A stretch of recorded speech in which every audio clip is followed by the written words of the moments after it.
Thank you. Yep. Yep. It's due to the distance between incarnations. Like what happens is when the first half of the soul incarnates, because of the desire for the next half of the soul to incarnate now multiplies in desire, the will usually always incarnate in the same generation. That's why I said it's very, very rare for a soul to incarnate in a different generation. And the way God's made the whole structure is the incarnation process is very much a part of your sexuality. And as a result of that, it's and when I say impossible, I don't mean it's like entirely impossible, because nothing's entirely impossible due to emotional injuries. So the truth is, on the planet today, due to emotional injuries, there are a lot of things that God didn't design to happen that now happen. So, for instance, God didn't create the nuclear bomb, right? Mankind, in a state of emotional injury, created the nuclear bomb. And God never intended that man should create the nuclear bomb. If the man was in the state of love, they wouldn't have, but they did. And God's given them the free will to do it, so God's provided the laws that it can happen, but it happens because of man's desire.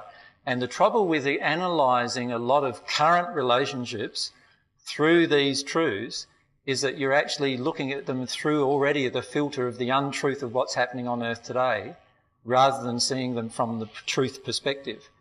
What's happening on earth today is very much influenced by the emotional damage and injuries due to a lack of love being on the planet, not due to love being on the planet.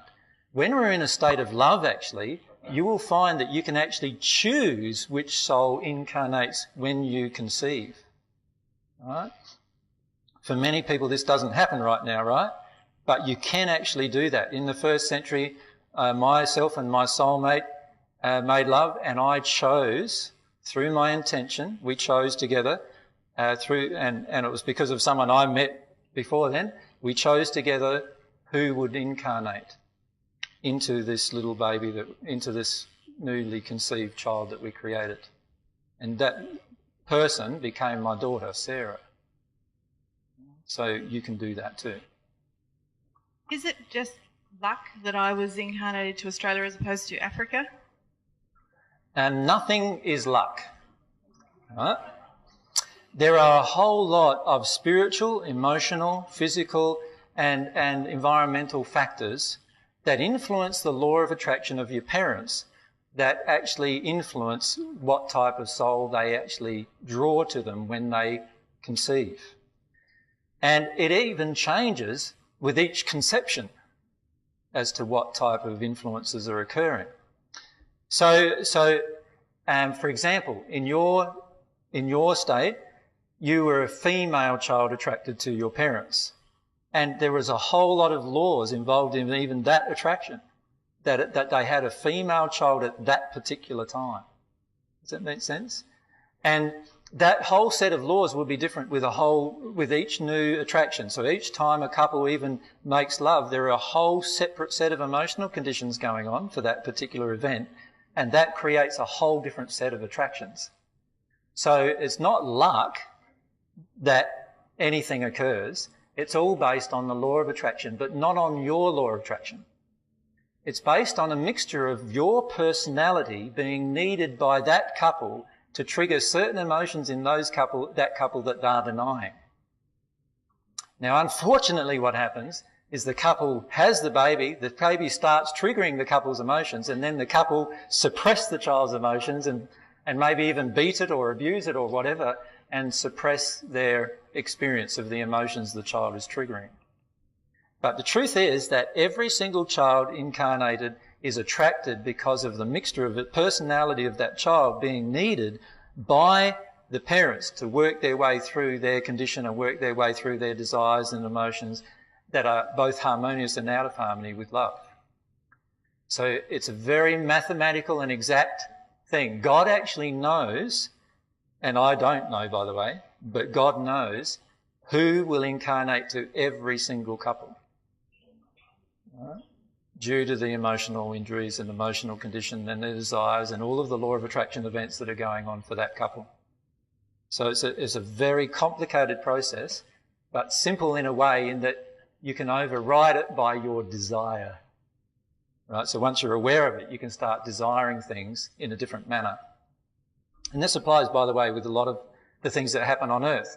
Currently, a lot of the things happen on earth are automatic. They're automatically happening without our awareness.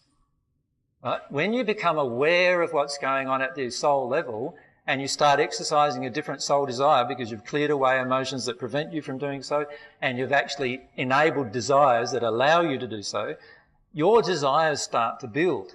And when those desires build, a whole different set of events can occur because you're now utilising the laws of the universe in a conscious manner. And that's part of what I want to talk to you about, is utilising the laws in a soul-based conscious manner, not in an intellectual way. Many of you have been taught to do it in your mind, right? What I want to do is help you get away from that and into the actual power of creation, which is all about the feelings and emotions and everything, the expression of the soul. Down the front here, and then Harry.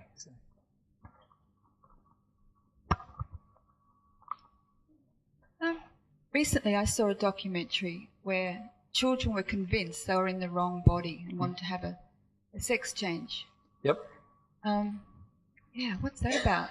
The majority of people who are convinced that they want to have a sex change are being heavily influenced by spirits and due to the emotional injuries that have come into the child from the parent. So it's actually the parent's unhealed emotion that's causing an attraction to a spirit of an opposite gender to the child, and the child then believes itself to be of that gender. And almost all of these kind of sex change things occur due to spirit connection. So the problem with a lot of the things that are happening on earth today are occurring because we are so far out of harmony with love that we're attracting all sorts of spirits in all sorts of conditions. Now, to give you an example of this particular example, let's say I'm a spirit and I pass over and I'm a male. But I have huge injuries about my whole life being male. Right? Those injuries might include I was abused by my mother. Sexually abused by my mother. I was always told that I was effeminate. Right? I was always treated like with anger and abuse from other males. So all my life on earth, basically I was tormented for being who I was, an effeminate male. So I pass. Now, let's say one of the parents have a homophobic emotion within themselves that they haven't released. And they have a female child. This spirit who doesn't want to be male themselves, wants to be a female. Right? And there's a law of attraction established between the spirit and the person on earth, the newly created child on earth. Right? And that spirit will be attracted to that child and heavily influence that child in a certain direction with regard to sexuality and gender, and may even convince that child that it's not of that particular gender itself. And that child may eventually, when it grows up, go through a sex change operation because of that connection with the spirit. Right? So, before you do anything permanently to your body, the rule is find out whether you have spirits attached to you causing you to have certain beliefs, and try to find out underneath of that what emotion inside of yourself creates that attraction. Work through that in love of yourself, work through that, get out the other side of that. If you still believe yourself to be in the wrong body, then you may decide what you want to do with that. But don't make decisions without being fully aware of what's going on. And so it's very important to understand that the majority of us here are daily influenced, in fact, hourly and even minutely influenced by spirits. Many times when I'm talking, you'll notice a certain subject pop up and half of you feel like going to sleep. Right? You're being influenced by your spirit friends who don't want you to listen to that particular subject right at that moment. Or it could be that I'm boring. One of the two. Anyway, let's assume it's the first one, right? I want to assume it's the first one.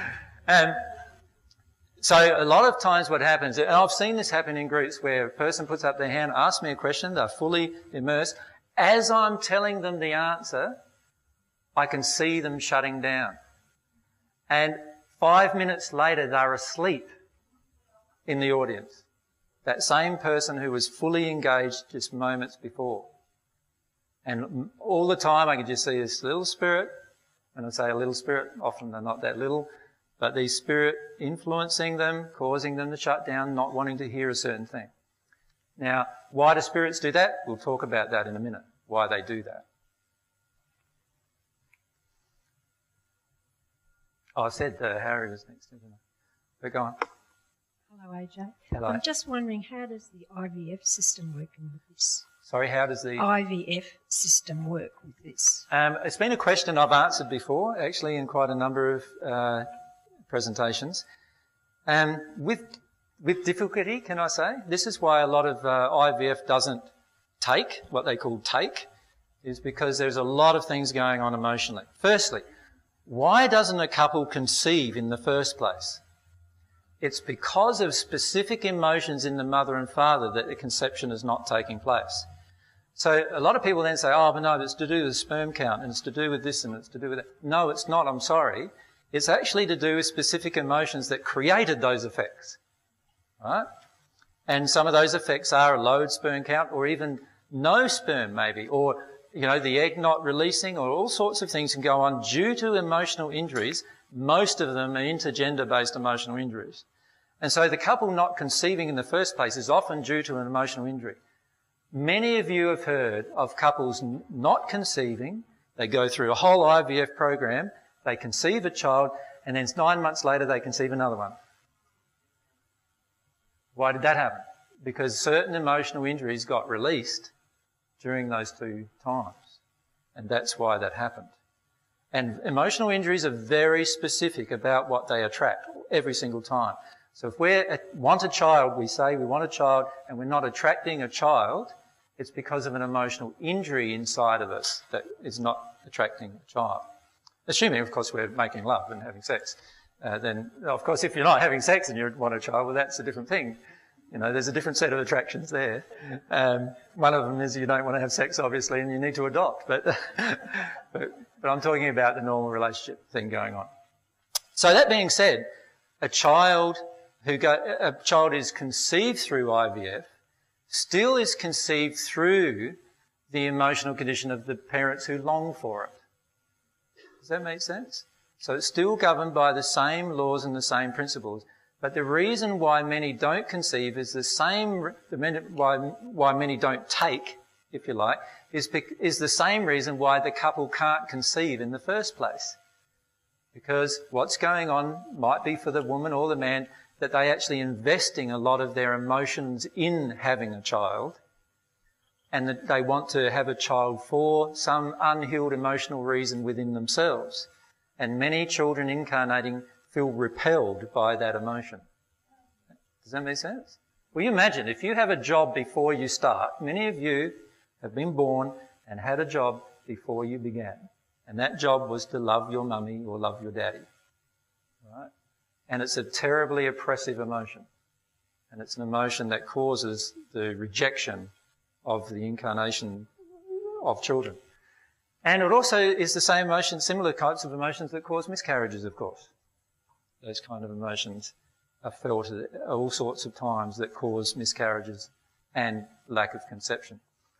Understand that everything that happens because of a soul-based emotional cause.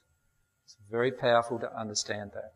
Yeah? Now, Harry was next, I think, wasn't he? And then if we go up the back. I've just about forgotten my question now. Sorry, Harry. I think earlier on you said when a guy and a girl get together, Yep. you have a bunch of souls floating around looking, waiting to see what happens. They're attracted by the act of desire, or by the sexual desire expressed in both. So is there couples. like a queue, and how do Yeah. they decide? How do they decide? Like, do they have a little do they flip a coin? How do they decide which soul actually decides gets the job? So, The soul doesn't decide, the soul coming in doesn't decide who gets the job. The soul coming in that will get the connection will be the soul that's the exact personality requirement for those two parents at that particular moment. That's what's going to come in at that particular time. And so there is a queue of souls who match the requirements, if you like, but there will be one of those who match the requirements to the most perfect degree, and that particular soul, or half of the soul, remember, will be the one that is incarnate into that body. Should we go up there? Thanks. AJ, I'm curious about autism. So if parents have emotional damage and there's an autistic child, if they clear their damage, does that child have the choice to be unautistic? Is your mic on? Can you just... Okay. Yeah. Can you ask the question again now? Yeah, I'm curious about autism. So if parents have emotional damage and they clear that damage, does the child then become unautistic? Yes. Wow. Yes.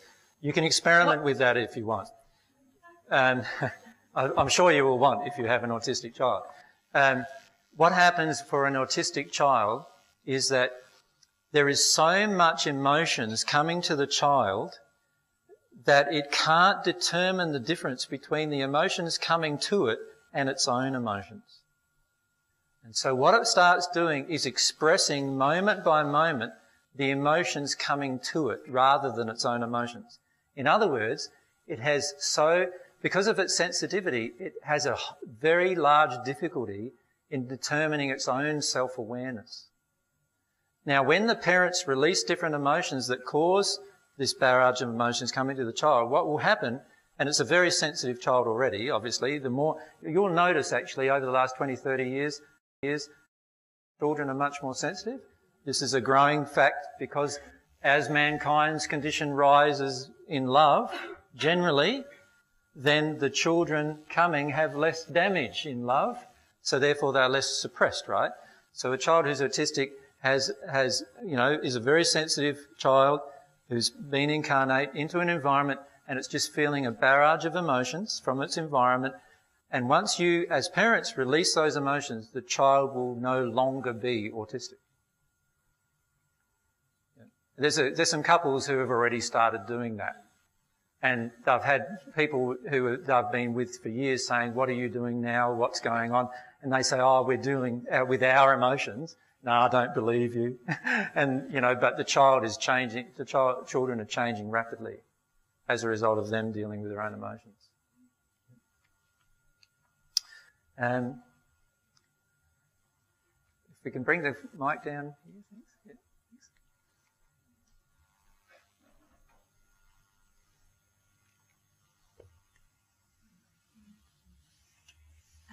Yeah, thanks. Since quite a while, I tried to ask you about Osho. About? Osho. Osho. Did you ever hear about Osho? No, sorry. Bhagwan. He's a master in India.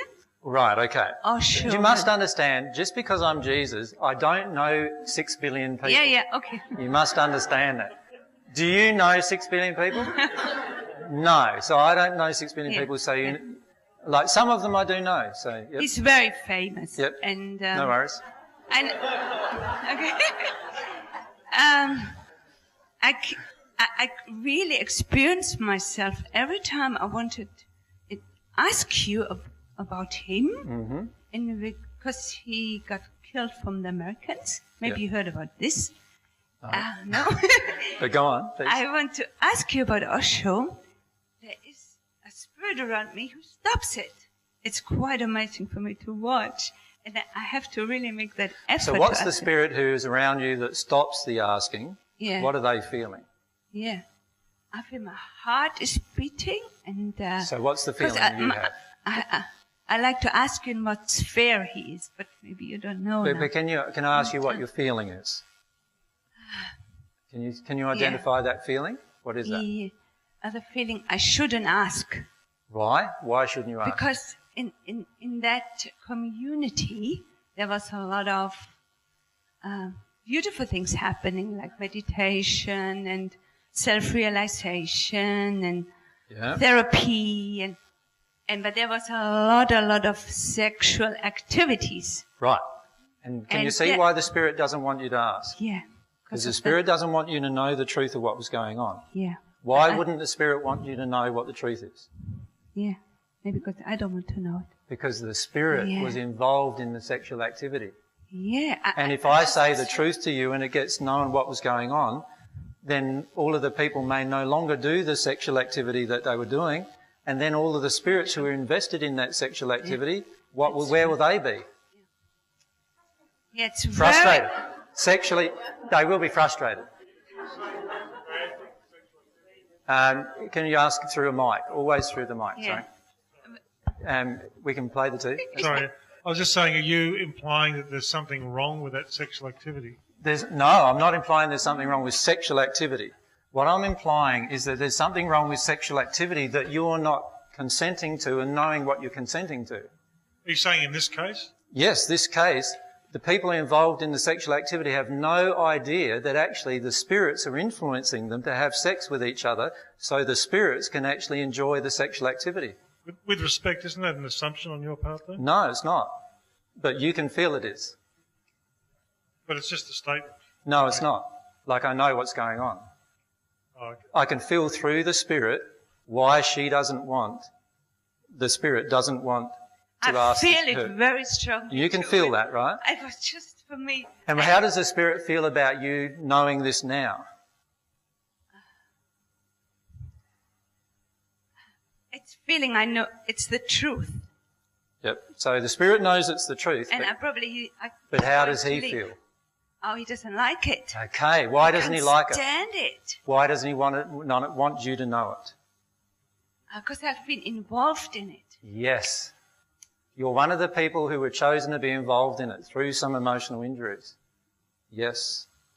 And see, what happens is the spirits, and if I talk, like, when I answer a question, by the way, I'm answering it based on what I know. If I don't know, I will actually tell you I don't know. All right? What's happening is, around every person, remember, is a group of spirits. So here is the physical dimension. So this is the physical dimension. Here is the spirit dimension. Now, these spirits are all in the first sphere of the spirit dimension. You follow me? They're all in the lower regions of the first sphere of the spirit dimension. What you would classify as the hells, or you would have heard of as the hells. It's not a fiery torment place. It's not a place of, like Dante's Inferno. It's not like that at all. What it is a place where people have yet to heal their unloving emotions. And their condition reflects the emotion, and the location where they live reflects the emotion. So there are actually terrible, terrible places in the spirit world. Some of you have seen the movie What Dreams May Come? Just so In the depths, remember he goes into hell to get his wife out of hell from the suicide, and he passes through many different illustrative pictures of the hell, and to be frank, there are places that look exactly like are depicted in that movie. Now, these spirits are in the very low regions of this first sphere, and they do not want you to change. They do not want you to change because they are living vicariously through you in order to get some of their unhealed emotions satisfied. One of the largest unhealed emotions on this planet are emotions involving sexuality, right? Where we have a lot of confusion, a lot of shame, a lot of all these kind of things. Or we have a lot of the opposite type of emotions, where we're highly sexual, we don't care who it's with, or anything like that. We're just highly sexual all the time, and that is another emotional injury. Now, what a person does in the spirit world, and you'll see this happening a lot on earth, where people are attracted to spirituality, but often finish up being involved in sexual activities. Right? Now, while certainly part of your soul progression is going to be about healing your sexual injuries, and certainly God designed you to have sexual activity, God also designed a whole group of laws of love surrounding it. And whenever you break those laws of love, certain things will occur. Now, one of the things that occur on earth is that in the guise of spirituality, sexuality gets expressed. And when I say in the guys, it's often said, love means free love, means loving everyone, and that means having sex with everyone. Yeah.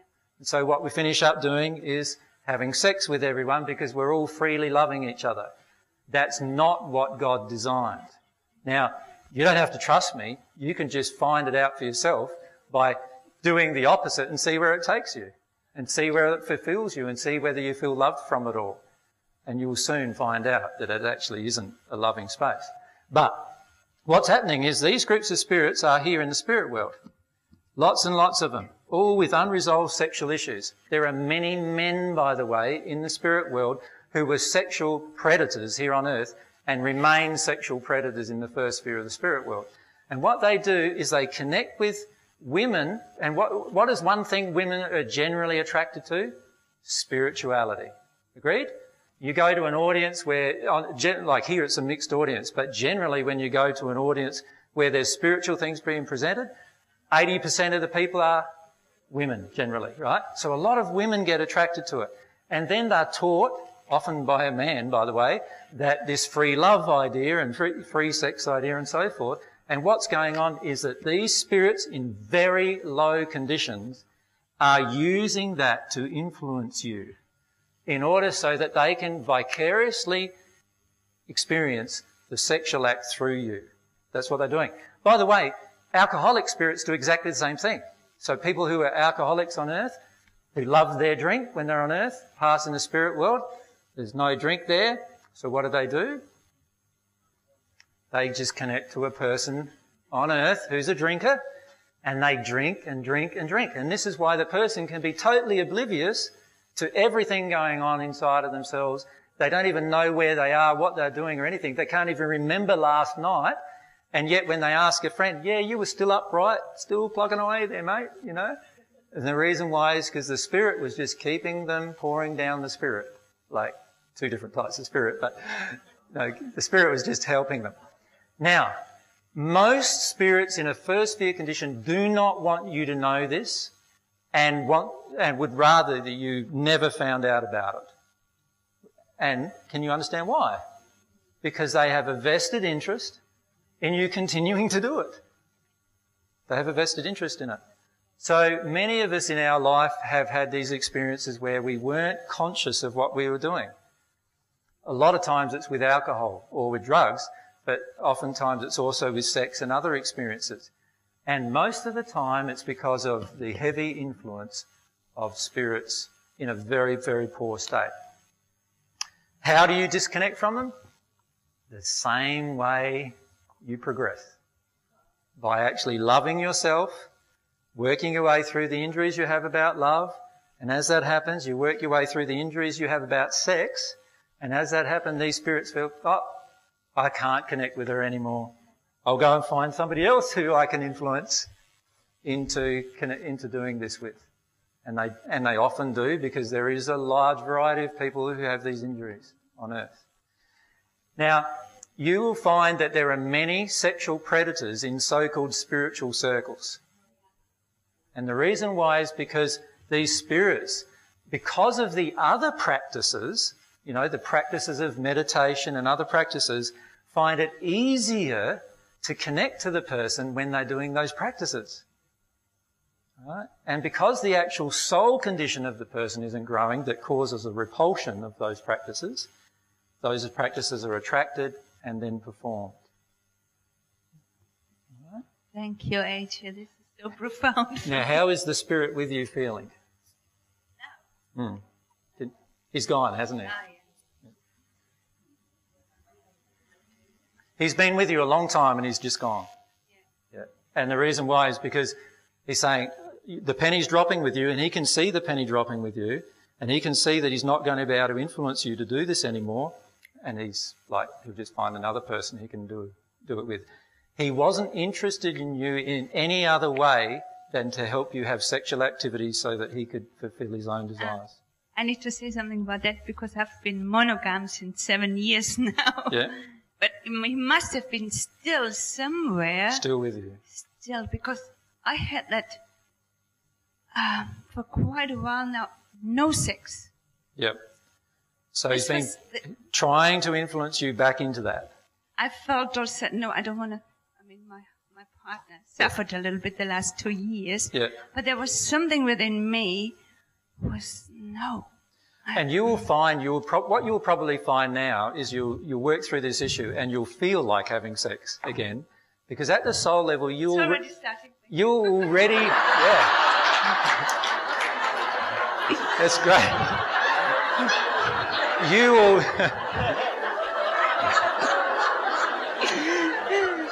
you already knew that something was wrong here, and that's why you withdrew from it a bit. So.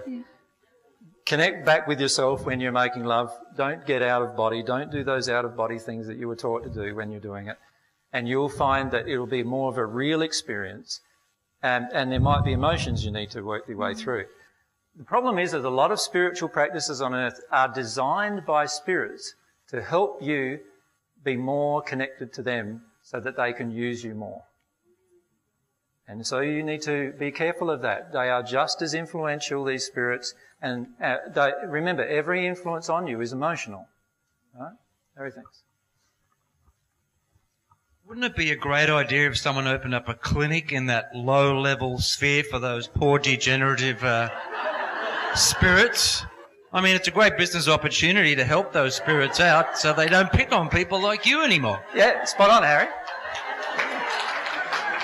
We're going to open clinics in the future for exactly that purpose, to be frank, honestly. The reason why is because higher spirits have find it very, very difficult to connect to these spirits to stop them doing what they're doing. You know, if a person's rampantly doing what they're doing, it's very, very hard to influence them, right? To stop doing what they're doing, free will and everything. But what happens is if a person from the earth talks about them and exposes what they're doing to them, and talks about how they can do it differently, then there is a high likelihood these spirits will change and do something different. And so what we need on earth is a large group of mediums who understand the complete divine truth about the universe and understand how to assist these spirits to go from their condition to a new condition. And when they do that, they will disconnect from people on the earth. And do you know that the majority of our fatal diseases are even caused by this spirit connection? So lots of diseases will automatically stop occurring, and a lot of influence, like sexual-based influence and so forth, will automatically go. Sorry? AIDS is caused through, again, emotional injuries. So we'll talk about the emotional injuries of all sorts of diseases at another time.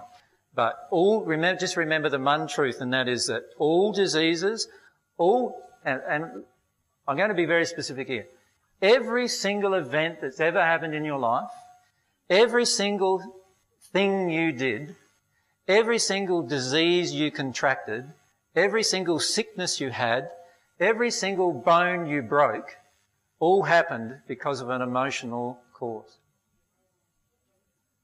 And that created a law of attraction that created the event. All right?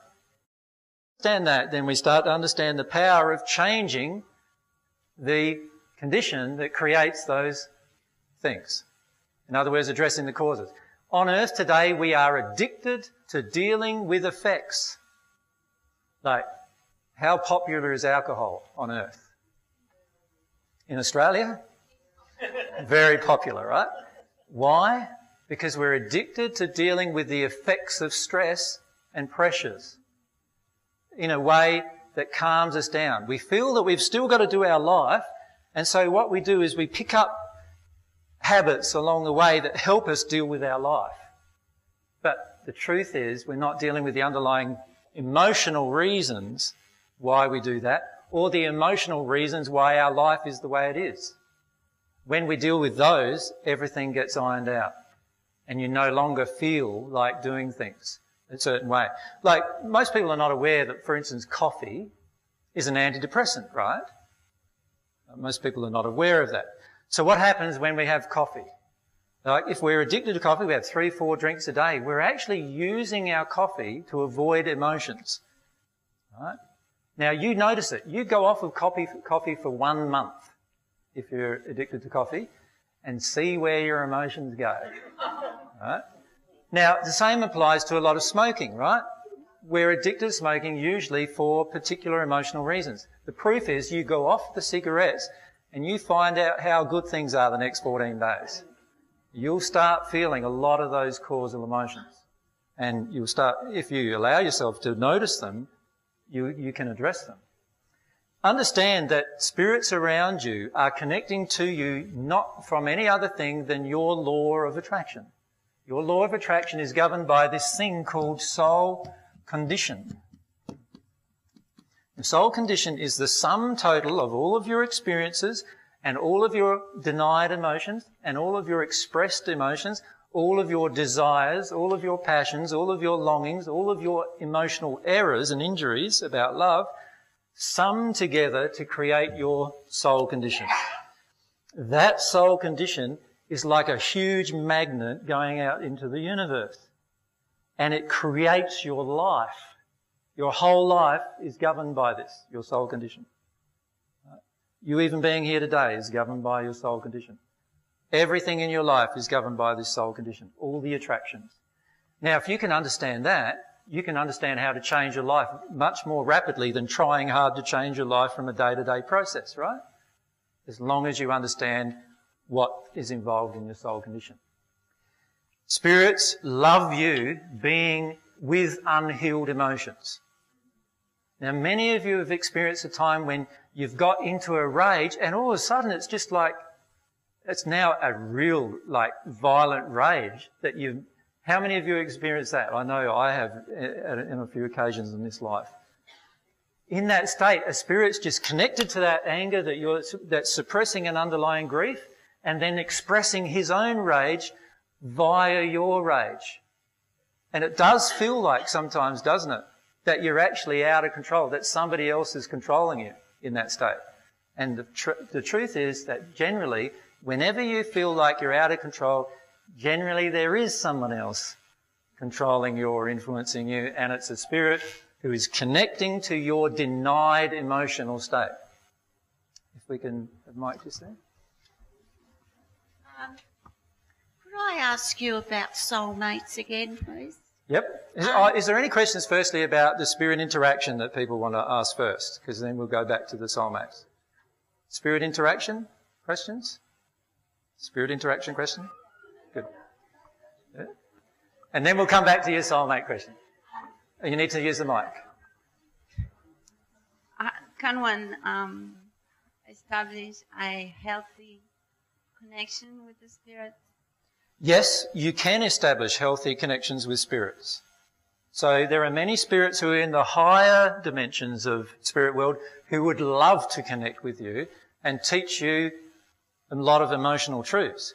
And every single one of you is capable of listening to them if you deal with certain emotional injuries. So there are literally billions of spirits in the higher spheres who would love to connect to you and talk to you about all sorts of matters. But you're not going to connect to them easily unless your condition gets near their condition, or you at least start understanding some of the moral principles and laws that affect that connection. Okay. So a working process. So yeah, the more we progress spiritually, the better the connection with spirits at a higher level are going to be. Okay. Yep. Thank you. Good. All right, now back to that about the soulmate question.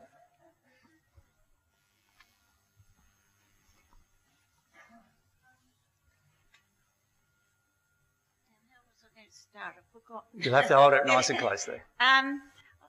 When two people meet and they feel they're soulmates and they connect, then for some reason things go wrong with them, and often I'm just thinking the man becomes abusive and the relationship becomes very difficult, then the woman may leave, but often the person still loves that person and they will continue to go back. Why is that sometimes people can love someone who's really abusive and they go back into the same situation time and again? It's due to unhealed self-love. Always. Doesn't matter whether the person's your soulmate or not. If a person's treating you badly, you would never go back until they've actually dealt with the underlying emotional reason why they want to, and they'd never do it again if they'd done that. Until that point, if you go back, you have still got inside of yourself love of self issues that need to be healed. So allow them to be healed. Work on the love of self side of things. It's unhealed self-love is the greatest creator of most emotional pain. And most of us have that emotional pain because of our childhood. We learnt to not love ourselves. We had to do everything for everyone else, not ourselves, and so forth. All right. What is the time, by the way? 4:30. Because there's a lot more to cover. Do you mind if I keep going for a little bit more before we have a break? Okay. What I want to do is just describe to you what happens in your progression, if I can. Imagine these are spheres. Now, I'll draw them a bit tighter together this time because remember there's lots and lots of them. We're up to 1, 2, 3, 4, 5, 6, 7, 8, and then we go above 8 to, I'll just saw those lines in there, and there's a 21st sphere up there. Right. Remember, we transcend each sphere by growing in love. Okay? But there are two types of love we can grow in. One type is the love that you have that comes from within yourself. Okay? Now I call that natural... Oh, one line too high. 2 lines too high. 6 sphere, 7 sphere, 8 sphere. I call that natural love. You can think of natural love as the love that comes from within you that can be developed and shown and expressed to everything and everyone around you. In other words, love from within you that you express to your complete environment. Now, when we grow in natural love, we are building this love that's inside of ourselves. But there's another type of love we can grow, and that's the divine love. Now, most New Age paths and everything will say that the divine love is this divine spark within you. And I'm going to say to you that there is no divine spark in you. Right? Until you ask God for that to occur, then there's one. You see, divine love, the reason why this is the case is divine love is God's love. God has an emotion of love too. And God's love can be expressed and given to you. You follow me? That is not your love being developed, although you will develop in your love as you receive it. It is love that comes expressly from God only. And I and no other person in this universe can give you this love. Not a single person in this universe can give God's love via themselves to you. God's love can only enter your soul through one connection. And that's what I want to describe to you, is this connection that it can enter you. But firstly, what I want to do for a bit is just to describe to you the different types of love and how they're characterised. When we're developing in natural love, we become very intellectual.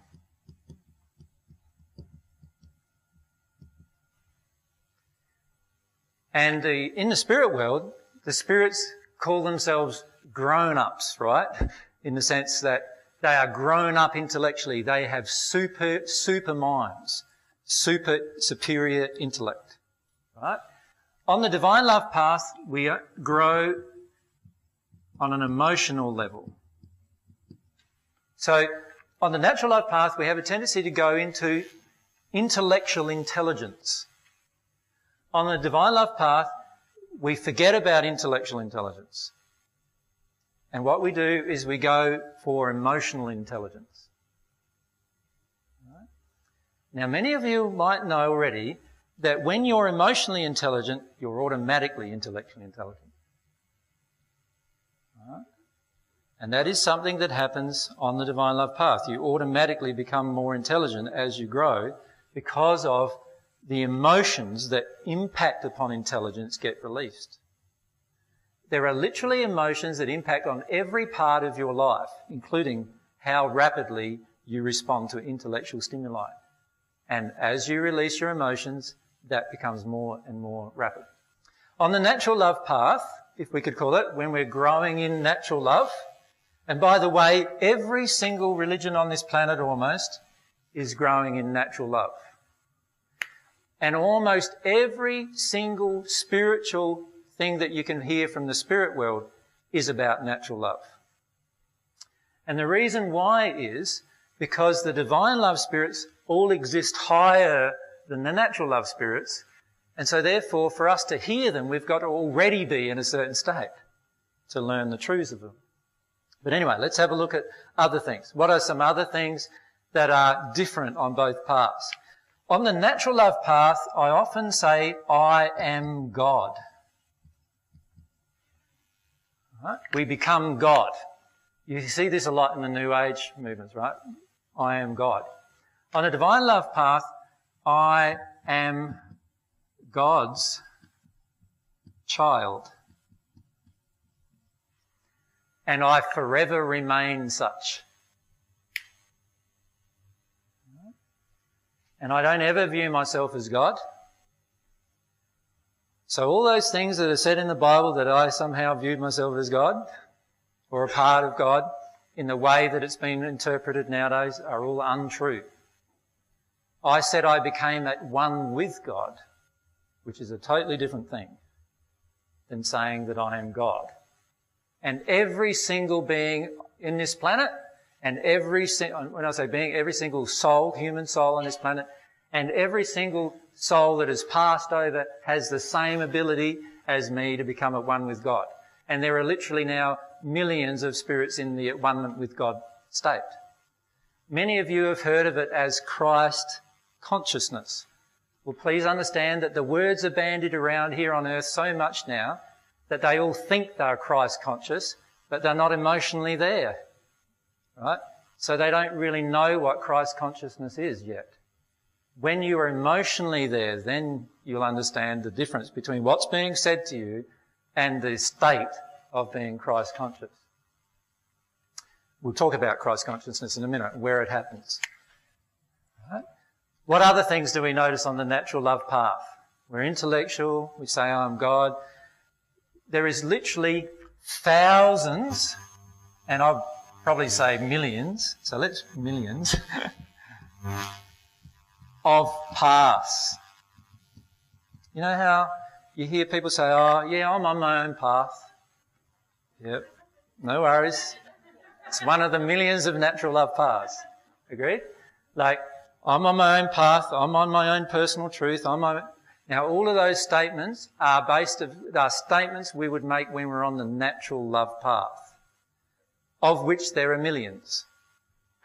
When we're on the divine love path, there is the one way. It's the way of the heart, the one way. Right? I called it the narrow way, the narrow path. There is one path to at one with God. And then everyone goes, oh, here we go again, you know. Somebody's saying that they are the only way to go, and throw up their hands. I'm sorry, but it's the truth. I can't help the truth. All I can do is present it. It's a beautiful way because you know it's not even mine. Whose is it? It's God's. God created this way, the one way. God created it. God wants to teach you it. Does that make sense? You don't need me to learn it. You need God to learn it. That's how you in fact learn it. There's one path. Okay? On the natural love path, you'll find that after you get on the divine love path and are really on it, and start receiving divine love, and we'll talk about that process soon, once you're on the divine love path and you're receiving divine love, what will happen a lot is you'll start to recognise another person who's received it. Because what it does is it brings the people together who are all on the same path, even though they have a lot of different backgrounds. So the truth is, you can be a Catholic and receive divine love. You can be a Muslim and receive divine love.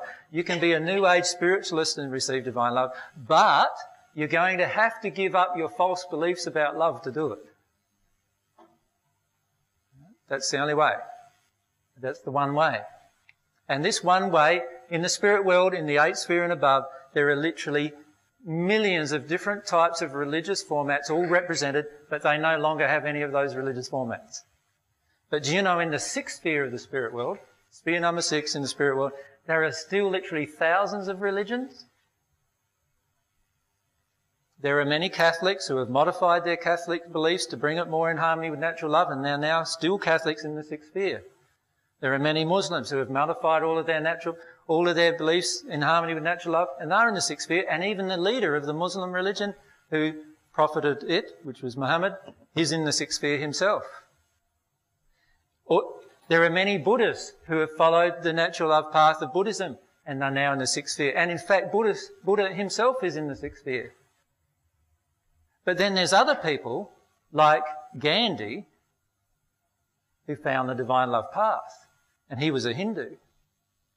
Now, he's not a Hindu anymore because the beliefs of the Hindu system does not coincide with what he's learned about God's love. But he's in the 17th sphere. Now, the reason why these things occur is because many of the people who teach certain things on earth become addicted to those teachings. And they don't want to feel their connection with God. What they do is they feel what they imagine to be God. And to be frank, we can fool ourselves into all sorts of states, including I can fool myself into being Jesus. All right? You can fool yourself into all sorts of states too. You're going to have to be very, very honest and open and frank and really honest with yourself if you want to connect to God, though, because with God you can only maintain a connection as long as you're in truth. And I'm not talking about your truth or my truth. With God you can only maintain a connection to God when you're in God's truth. And that's a big difference to being in my truth or in your truth. Can you see that? So on the divine love path, what happens? We can progress above the 6th sphere, but on the natural love path, we cannot. There are literally billions of spirits on the natural love path who have perfected their natural love, the love that they express from within themselves. They have perfected that love to the point of the 6th sphere. They've been there for thousands of years, and they're having a wide variety of experiences. And the dimensional space of the 6th sphere is expanding laterally because of those experiences. They are creating planets, they're creating solar systems, they're doing all sorts of very powerful things that you can't even imagine perhaps right now, but they are having a lateral experience of the universe. They believe themselves to be growing, but they are stagnant in their own progression at the soul level. On the divine love path, you progress beyond the 6th sphere and you enter a sphere of transition, which is called the 7th sphere. The 7th sphere is this sphere of transition between the human soul and the divine soul. And when you make the transition between the two souls, you enter this experience, which is called the new birth. You, if you were a Christian, would have heard it as being born again. In the 1st century, I said, you must be born again to enter the kingdom of God. The kingdom of God is the 7th, above the 8th sphere. I called this area the kingdom of man, and I called this area, above the 8th sphere, the kingdom of God. It's the kingdom of God because the only people that can be there are the people who have received divine love to the point where their soul has actually been physically transformed into a new creature, and they experience this new birth. And when you experience the new birth, a whole lot of new capabilities come to you that you don't have before in your own soul. Your soul grows and expands into a new condition, into a new being. A question up the back there? If you can keep your hand up, Patrice. Yeah, thanks. AJ, I was just wondering what the benefits of spiritual hospitals are in regards to over in South America. I don't know if you've heard of them. And where their spirits are or what's happening in that regard. Can we stay on topic for the moment, though? Is it? No, it's not really related. I can answer the question, but I feel I'd like to try and stay on this topic if we can. Yep. Do we all at some stage down the track end up in new birth? No. The new birth has to come from a decision inside of yourself to choose to receive God's love into your soul. It's not an intellectual choice either. It has to be an emotional choice, a longing for God's love from within. When I refer to prayer, that's what I'm talking about. Prayer is just a longing for God's love to enter your soul. There's only 3 things you'll need on this path. 3 things only. You don't need me, you don't need anybody else on this path. You need 3 things only. First thing, a longing for God's love to enter you. That's the first thing. And I mean a longing, not just, oh, I think I'd like to have God's love enter me, and oh, it doesn't really matter, you know. I mean a longing, a real deep, fervent desire within yourself. You need that. You will also need a longing for God's truth to enter you. So that's the second thing you'll need. A longing for God's truth. In other words, I have to give up all of my errors emotionally. So if I have a belief about love that love sacrifices itself, I need to give up that emotion. If I have a belief about love that love doesn't engage in sex, I have to give up that emotion. If I have a belief about love that love always means doing what the other person wants, I need to give up that emotion.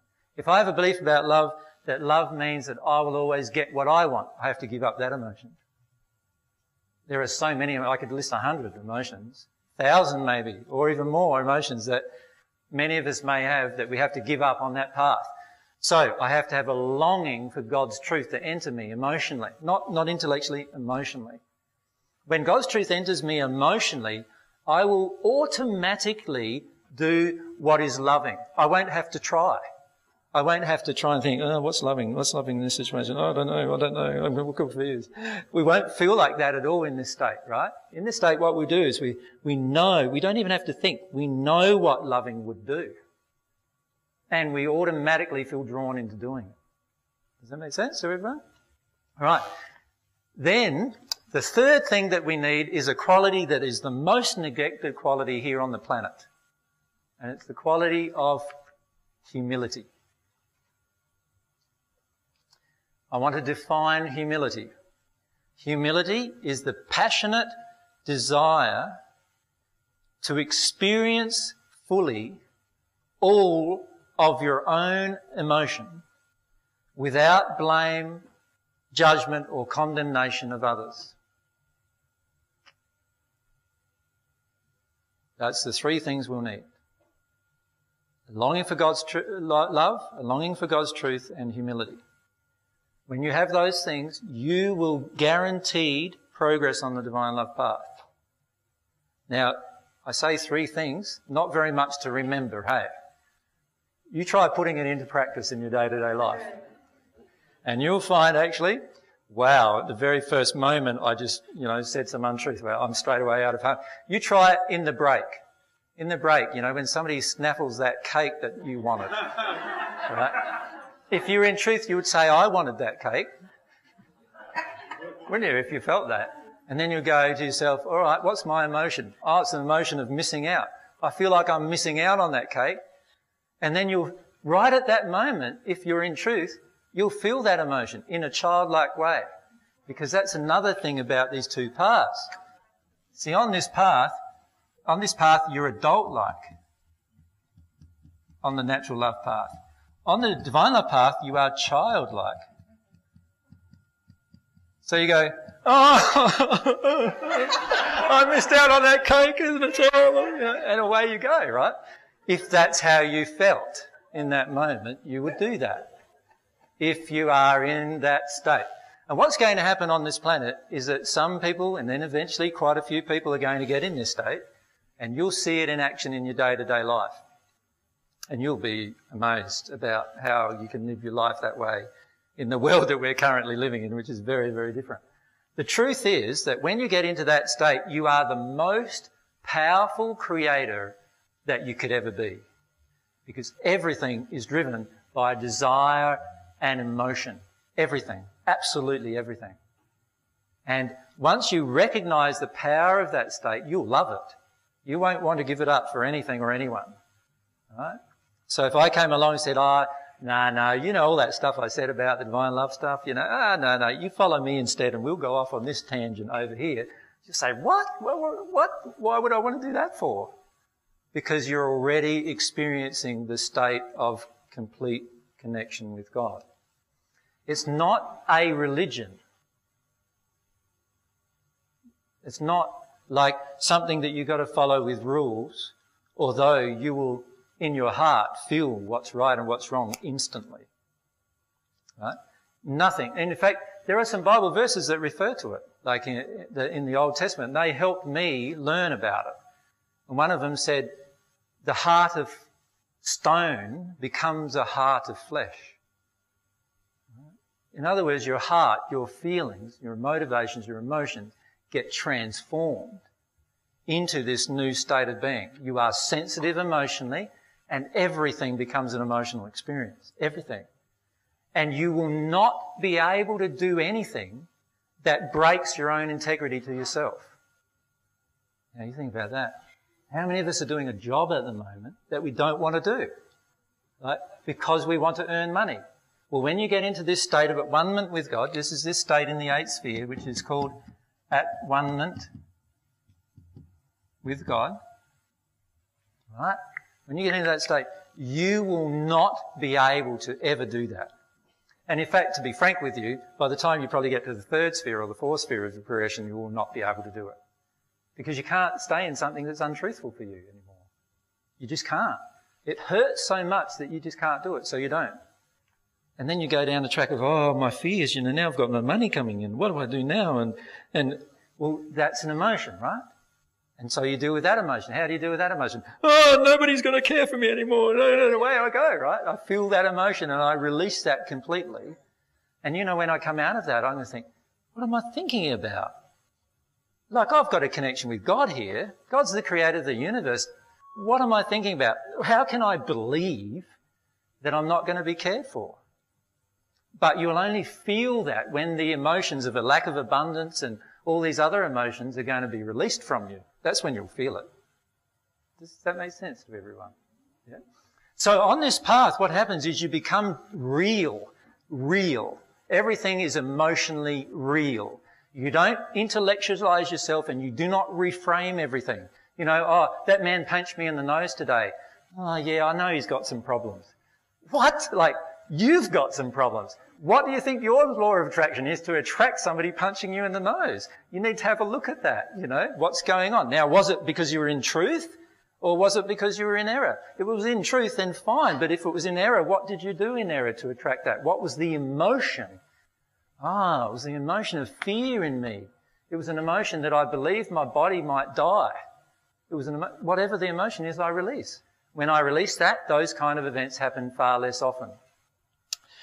And what happens is, as I progress more and more and more on the path, I start creating in very, very powerful ways. Far more powerful than the intellectual try. How many of us are sick of trying? I'm sick of trying. I don't know about you. I spent a lot of my life, this life, doing the trying, right? And the whole reason why I came back to experience this life, because it's very different than the first century life I had, because my whole life in the first century, I didn't have to try. Right? And then I got up the spirit world and everyone else is coming to me, do you know that feeling about trying to do? No, I'm sorry, I don't. You'll have to talk to Mary about that one. I've got no idea about that one. And I felt totally clueless because the majority of people were coming to me for help and I didn't even know the answers to the majority of their problems because I hadn't personally experienced them. And so I decided with Mary, because the soul union state is the only way you can come back to earth, that we return. And we decided to return. One of the reasons was so that I could at least get some more knowledge of what it feels like to try. And it feels terrible. I don't know about you, but I hate it. It's like, I don't ever want to do it again. That's how I feel. And so when you're on this path, that's what you'll get to, the place where you won't have to ever do that again. Every single thing you desire is harmonious with love, and so therefore it's automatically created in this state. In this state, you've got to think your way into it. Yep, no worries, what am I going to create? And away you go. And while it sounds all lovely, it's not very useful to you. Now, just before I ask another question, there's one other thing I'd like to talk about, the two things. This path is self-reliant.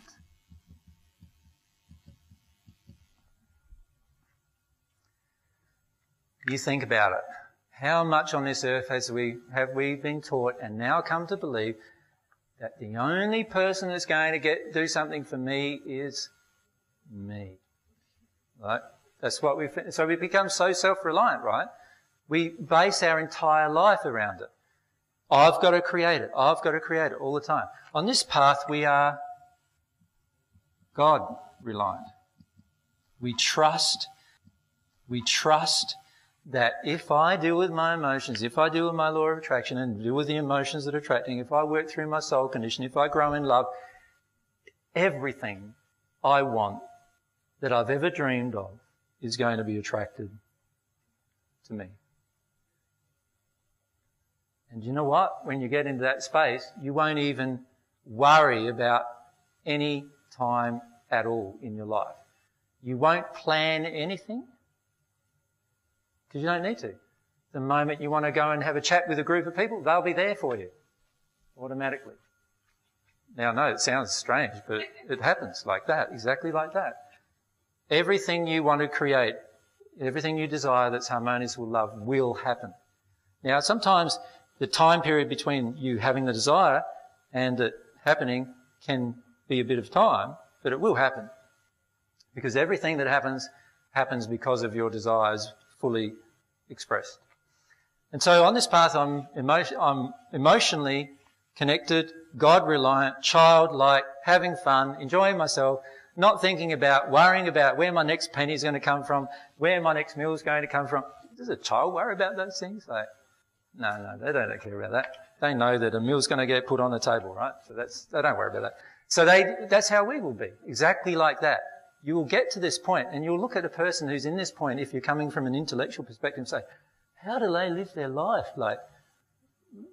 What are they going to do tomorrow? And they say, I don't know.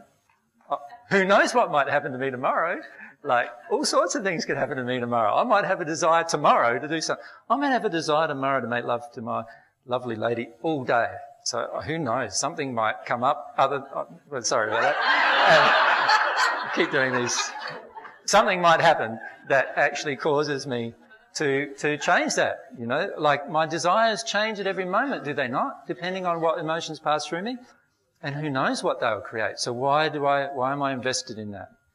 I won't be invested in that on this path. On this path, I make lots of detailed plans, I was like this. I was just write down lists. Every night I used to do that. I used to write down a list of next day.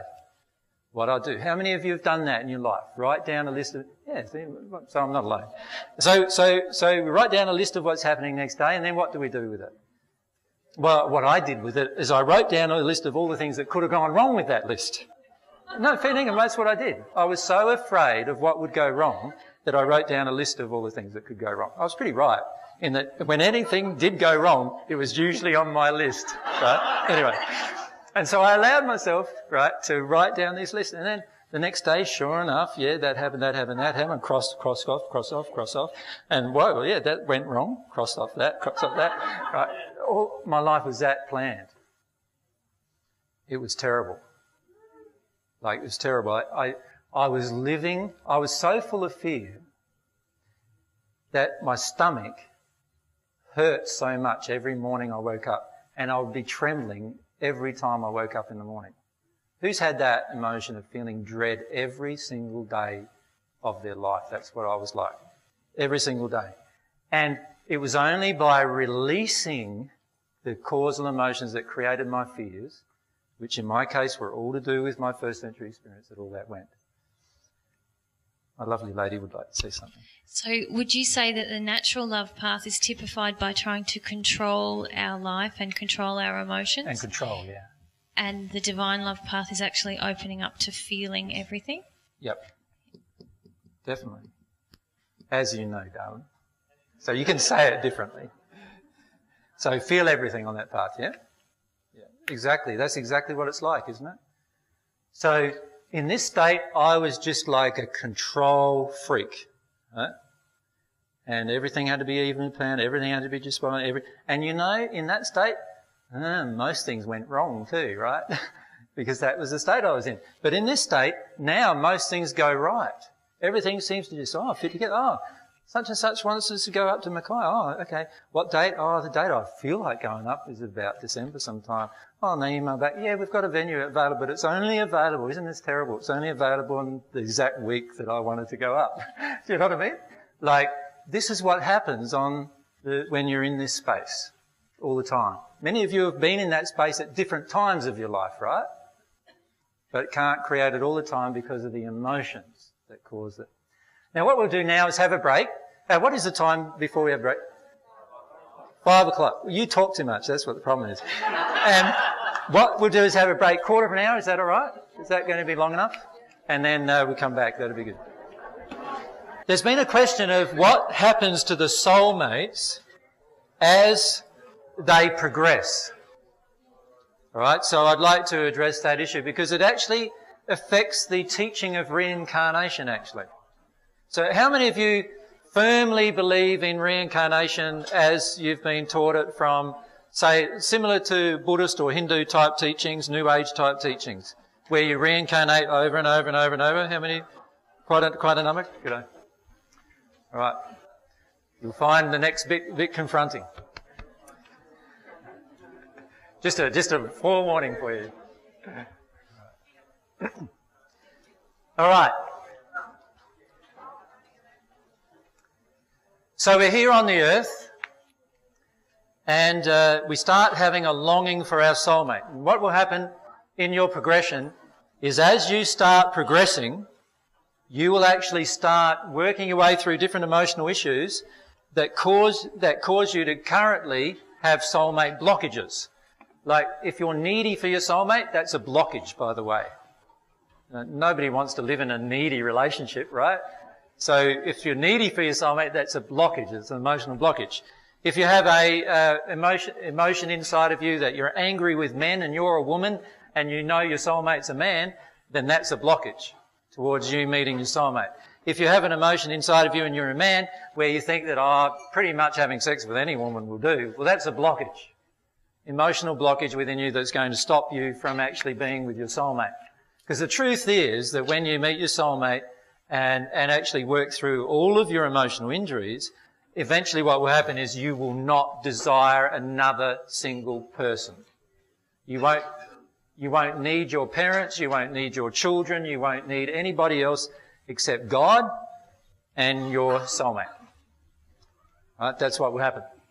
Anyway, what happens when we're progressing? Let's say one half of the soul starts progressing on the divine love path. And by the way, soulmate union cannot ever occur on the natural love paths. In other words, if I stay on this kind of a path, I will never experience the complete soul union that I'm speaking to you about. You have to go through the process of the new birth. You have to get into at-one with God.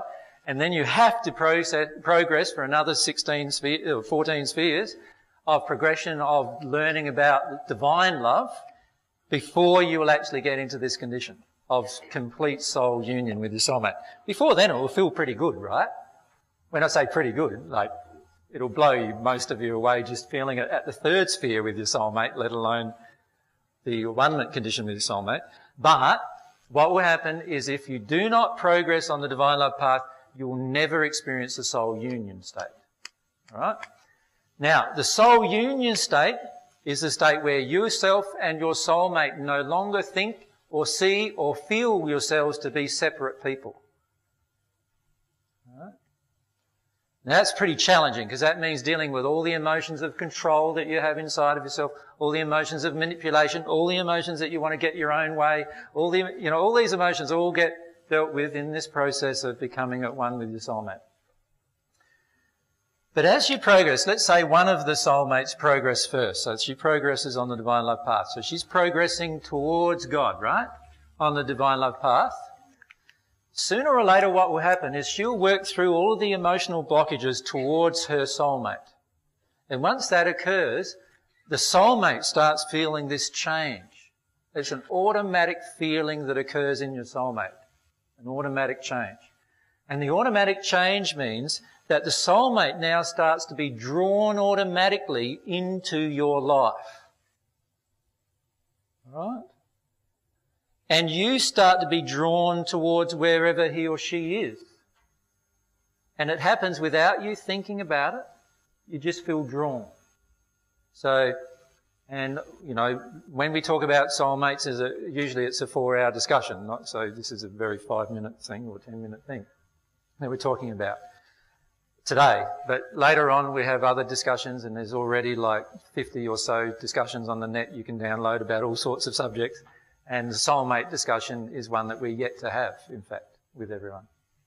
But anyway, you're progressing towards God. You're drawing closer and closer to God. And as you're drawing closer to God, every emotional injury you have about yourself, every emotional injury you have about the opposite gender, every emotional injury, and remember emotional injuries are covered by anger and resentment and other emotions. So anytime you even feel a smidge of frustration with the opposite gender, right?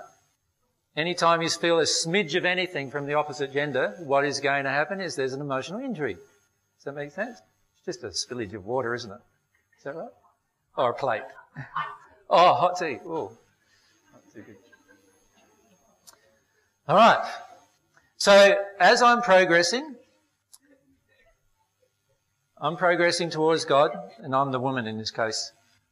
Don't look too much like one, hopefully, but anyway, I'm progressing towards God and I'm the woman. And so what's happening is as I'm progressing, this desire starts building in me. This desire for my only partner, which is my other half, soulmate. What happens then is there's an awakening inside of their soul which causes them to feel drawn into my life, if they're not already there. And they will be just drawn into my life. Whether they're a spirit or on earth, doesn't matter, they'll be drawn into my life somehow. The power of my soul will draw that to occur. And the awakening will occur between the two halves. And they don't even have to deal with any injuries, they'll be drawn. The problem with that, of course, is that they might come to us full of injuries. Like, how many of you have a soulmate that's a murderer? Everyone goes, no, that's not my soulmate, right? My soulmate's not a murderer. Well, someone has to have the murderer as a soulmate. Does that make sense? This is the trouble, is what we do is we make judgments a lot, don't we, as to who our soulmate would be and who they are. But obviously, there's a whole variety of people our soulmate could be. And it's just a matter of me growing towards God that will attract that soulmate into my life. So I don't have to go out seeking them. They will feel drawn into my life as I progress towards God. So as I do that, I'm progressing towards God, and eventually my soulmate will come into my life. Now, they might be full of emotions that they have not yet healed. You're going to have to be in a pretty good space dealing with that, aren't you? If you've already healed a lot of your emotions and you come up and your soulmate's got lots. Let's say you're a female, you've worked through all your man stuff, all your man anger, all your resentment, all the other things, you've unblocked towards your soulmate and all these other emotions you've had to deal with in this process. And then you get to say, well, you start to feel quite good, and then all of a sudden your soulmate's attracted. Oh, he's got rage with women. Rage. What are you going to do with that?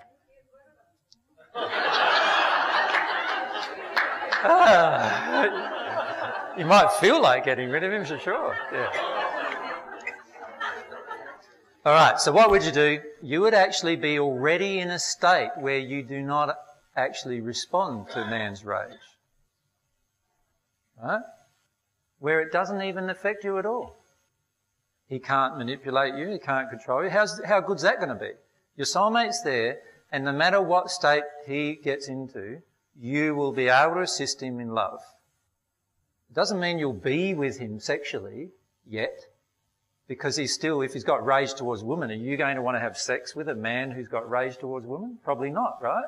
So you might not be with him sexually yet, but you would probably still sometimes be in his life and just let him develop his desire, let him develop his longing to be with you after you've met, and let him work through his different emotional issues. And if you're in a state where you're humble, where you're owning all of your own emotional experience, you'll be able to cope with anything they dish out, and you'll be able to stay in a space of self-love with them.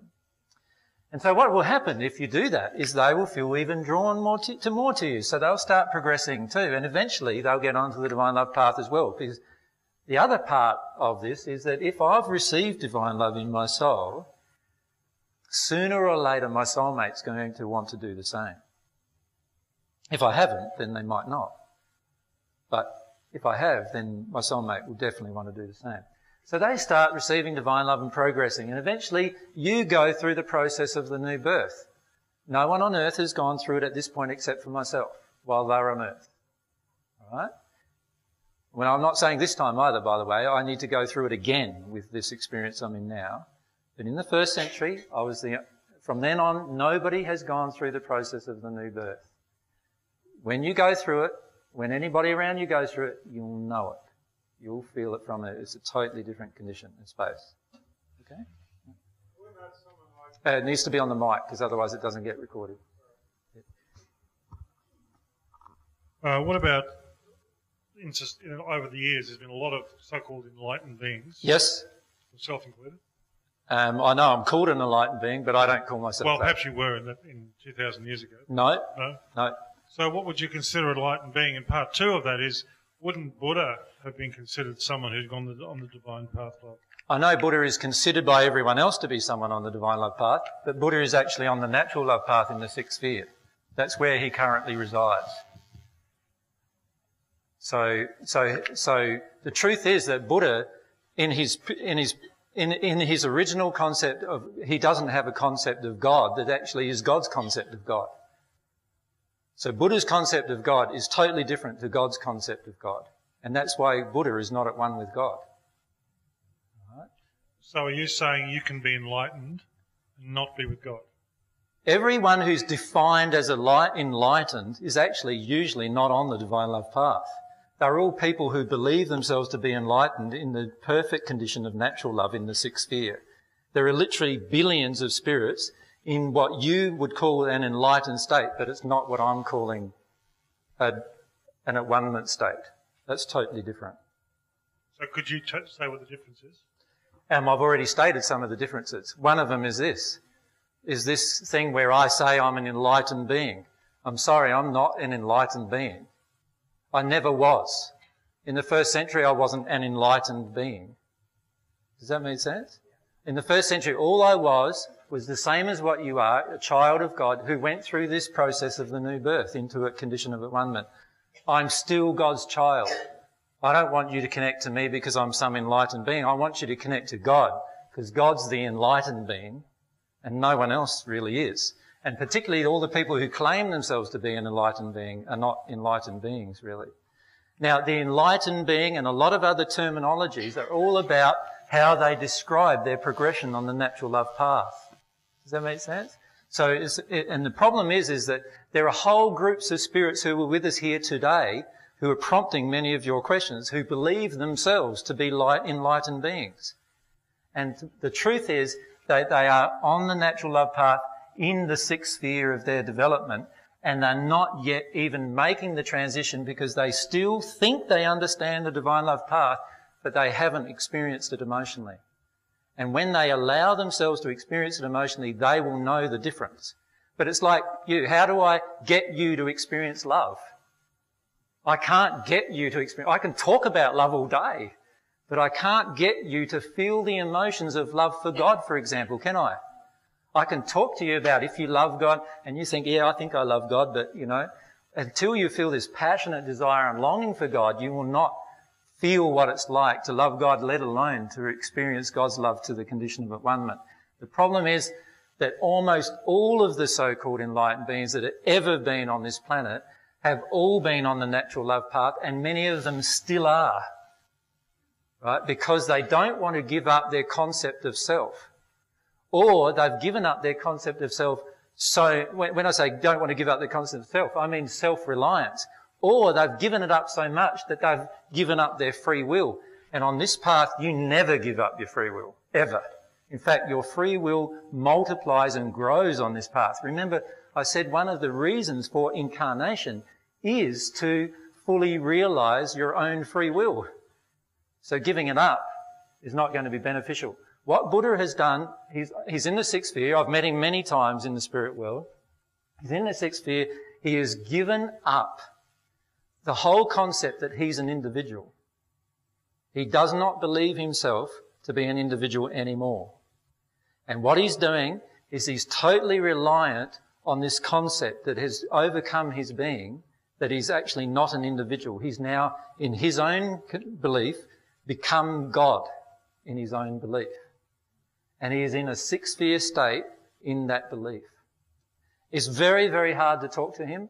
It's almost impossible to convince him anything other than what he believes in that state.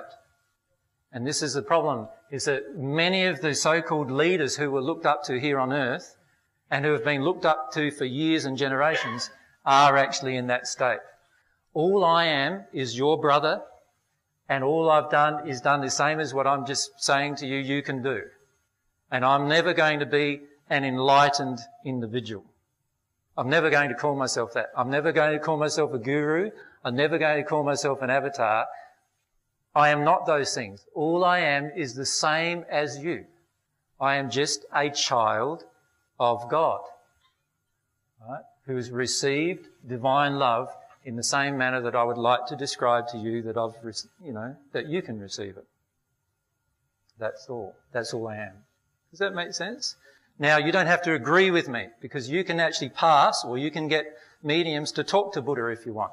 You will have a lot of trouble getting a medium to talk with Buddha, because Buddha does not normally do that.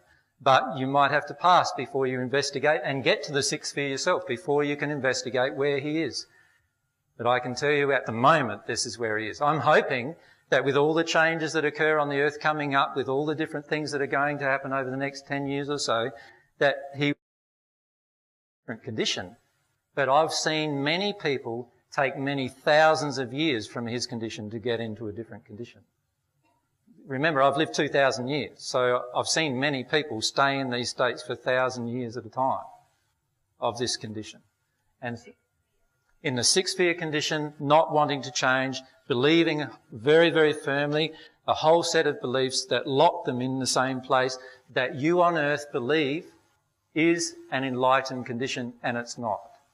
It's a condition of shutdown, emotional shutdown, and going into this so-called nirvanic bliss, which is actually, in many cases, just the projection of all the adulation and glorification from other people entering their soul.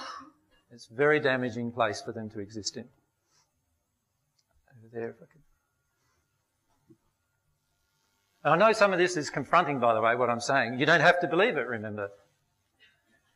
AJ, I was just wondering about the ascended masters like Saint Germain, Skatumi, Dwelku. Again, the definition on earth of ascended masters, every single person in the spirit world who's raised themselves, in terms of their connection with God, they actually feel that God's raised them into this condition of at-one-ment, don't call themselves an ascended master. They just don't. An ascended master, what does that really mean? Isn't that a sort of like a condition of glorification in the end? Saying, I'm the master, you're the slave is almost the implication, right? Nobody in that state calls themselves an ascended master. So is that just a human terminology? It's a human term in order to glorify generally a medium's connection to a certain spirit.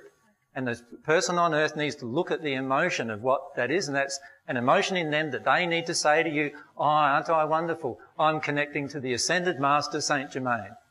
Now, Saint Germain is on the divine love path, and Saint Germain is in the celestial kingdom, but Saint Germain doesn't call himself a ascended master. Yeah. So, like Francis, many of you have heard of St. Francis, right, of Assisi. Same goes. Many of you will call him an ascended master. He doesn't call himself that at all. What about Kutumi? Well, this is a state with a lot of these, but bear in mind that many of what you call ascended masters are actually not ascended masters. There are people in the natural love state, in the sixth sphere state, who believe themselves to be ascended. And that's a very different condition than actually being at one-ment with God. Because when you're in at one-ment with God, you don't even call yourself ascended. It's a natural state every single person can get into. It's a state of humility, not a state of grandeur and power and all that stuff. You don't even think of any of those things in that state. You follow me? It's like, I do. Can you see the difference? I do. If I'm saying to you, look, I'm different to you, and whatever I've done, you can't do. I'm an ascended master. I've always been there before you, whatever, and I rave on about that. And I don't believe inside of my heart that you could ever be where I've been, then aren't I setting myself above you? Does God set me above you? No. God doesn't set me above you. I am a child of God. But those beings Not all the ones you've mentioned are, no. okay. No. You know how you get these angel cards from Doreen Virtue or whatever, and you get many of the ones on those cards are actually in the sixth sphere natural love state, and some of the ones on those cards are in a divine love state. It just depends. Like a lot of times they're treated as ascended masters, but on the earth it's how we define things. We're always interested in defining things, right? Why? Because we're addicted to this emotion of comparing. We're addicted to this emotion of wanting to think that I'm better because I have this connection with this spirit, I went and sit down with one spirit, and John, when he was here, sat down with one spirit, I can remember, with one medium, and he goes to sit down. This is the Apostle John, by the way. There is a group of 7 souls who have returned to the earth, and Apostle John was one of those. He's now passed. But what happened was he went to a medium, sat down with the medium, and the medium said, I've got Archangel Michael and Archangel Gabriel with me right now. What do you want to know? And Michael said, well, I'd like to ask them a few questions. John said, well, I'd like to ask them a few questions. How dare you ask them questions, they're saying to me. How dare you? Now, who responds like this if they're humble? So do you think this was Archangel Michael and the Archangel Gabriel? Like, you come up and ask me, you come up and ask me questions even about my own identity, and I let you just, be condescending to me and everything, and I just say, no worries. Like, do you think an ascended, a person who's at a one-ment condition, a person who's gone through all of their emotions, do you think they're going to be angry with you for asking a question? No. So who are they? Who are those spirits? They're not the people, the medium and the spirits are claiming them to be. Because it's so easy, when you connect to a medium, isn't it? Imagine yourself being a spirit for a moment. You're invisible, right? Also, your condition, even if you're in the second sphere, is better than most mediums who you're connecting to. So can they tell who you are? Can they tell that you're in the 7th sphere, 6th sphere? You can say anything. Now, in the second sphere, you still haven't even learnt to tell the truth. Right? I mean, tell the truth all the time. Right? So the lady who's the medium or the man who's the medium says, who has this come to me? Please surround myself with all this light, and who's come to me now? And they say, I'm the Archangel Michael. And he's a liar. Like, he's not the Archangel Michael. He's in the second sphere and he hasn't even learnt to tell the truth yet. Right? But he's claiming to be the Archangel Michael because it gives him a sense of power and control and connection with this woman, and unhealed emotions are what actually are drawing him. Anyway, so she's saying, oh, isn't that wonderful? I've got the Archangel Michael with me. And then I ask a question about, I want to know about reincarnation. Is that a truth? And he says, yes. Okay, no worries. So we write down that truth. Does he know it's a truth? How would he know it's the truth? You don't know if he knows it's the truth. You're just trusting him because he's saying who he is. Now, honestly, I say who you are and you can see my face and you don't believe me. Why do you then go to a spirit who you can't even see, right, and then trust them saying that they are somebody?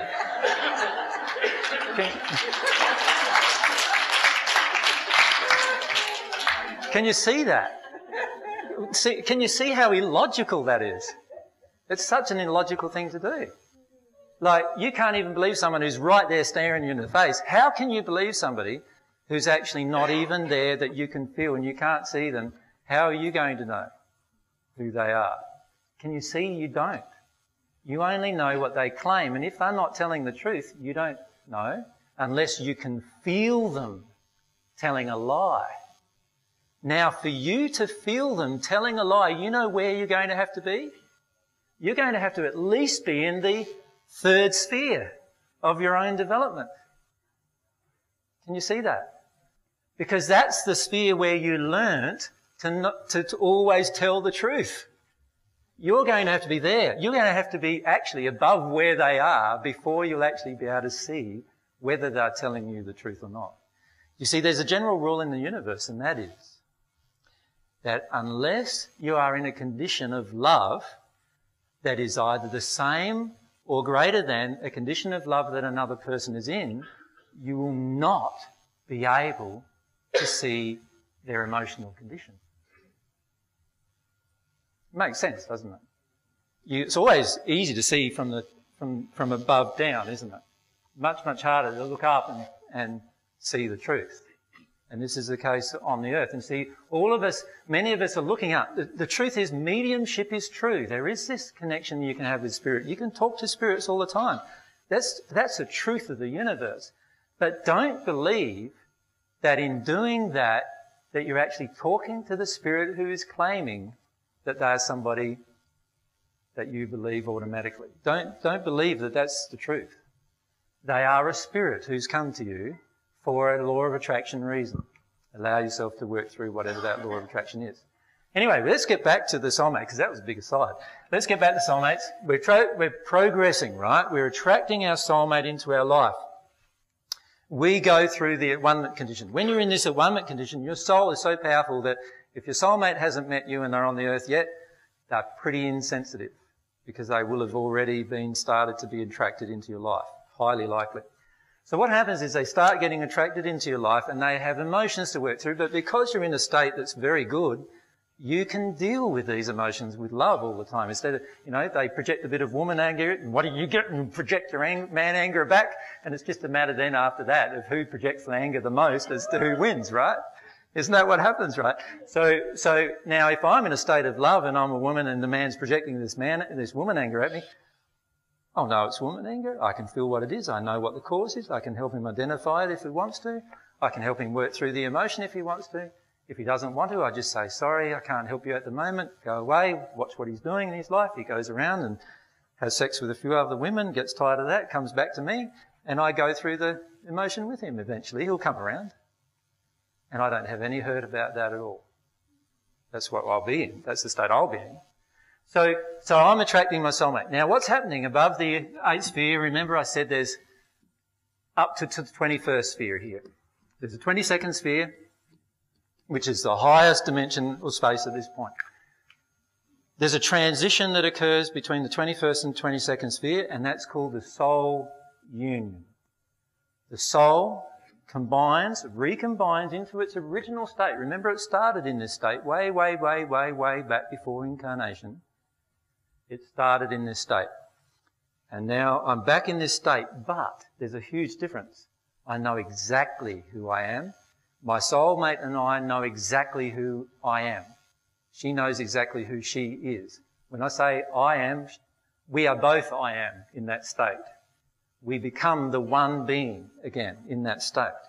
And in that state, I have this awesome potential and power that because I've realised all of my abilities with regard to free will. And every single thing I do from the 8th sphere state onwards is harmonious with divine love. It's harmonious with the laws of the universe. And so I'm in this hugely powerful state of creation.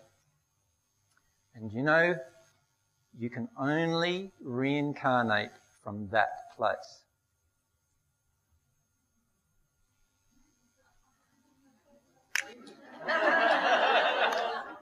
Okay. Now that poses a lot of questions, doesn't it? But what about this reincarnation stuff? What about you go to the spirit world, you have your life review, you come back, you go to the spirit world, a life review, you come back. We've all reincarnated, right? Conversations with God says we've reincarnated 600, he reincarnated 680 something times. And, you know, we all have. What's going on?